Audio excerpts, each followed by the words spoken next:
நீங்களோ எச்சரிக்கையாயிருங்கள், ஏனெனில் உங்களை ஆலோசனை சங்கங்களுக்கு ஒப்புக் கொடுப்பார்கள். நீங்கள் ஜெபாலயங்களில் அடிக்கப்படுவீர்கள். என் நிமித்தம் தேசாதிபதிகளுக்கும் ராஜாக்களுக்கும் சாட்சியாக அவர்களுக்கு முன்பாக நிறுத்தப்படுவீர்கள். உன்னை உதறி தள்ளியவர்கள் முன்பாக நான் உன்னை உயர்த்துவேன். உன் பாடுகள் நிரந்தரமல்ல, சோர்ந்து போகாதே. எல்லாவற்றிற்கும் முடிவு உண்டு. நம்பிக்கையுடன் ஏன் சமூகத்தில் காத்திரு. நான் உன்னை வெட்கப்பட இன்றைய வசனம்.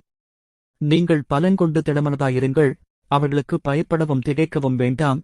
உன் தேவனாகிய கர்த்தர்தாமே உன்னோடே கூட வருகிறார். அவர் உன்னை விட்டு விலகுவதும் இல்லை, உன்னை கைவிடுவதும் இல்லை என்று சொன்னான். உபாகமம் 31 அதிகாரம் 6 வசனம். நீ பயப்படவும் கலங்கவும் வேண்டாம். நான் உனக்கு முன்பாக இந்த மாதம் கடந்து போவேன். ஆச்சரியமாகவும் அதிசயமாகவும் உன்னை நடத்துவேன். நீங்கள் உபவாசிக்கும் போது மாயக்காரரைப் போல முகவாடலாய் இராதேயுங்கள். அவர்கள் உபவாசிக்கிறதை மனுஷர் காணும் பொருட்டாக தங்கள் முகங்களை வாடப் பண்ணுகிறார்கள். அவர்கள் தங்கள் பலனை அடைந்து தீர்ந்ததென்று மெய்யாகவே உங்களுக்குச் சொல்லுகிறேன்.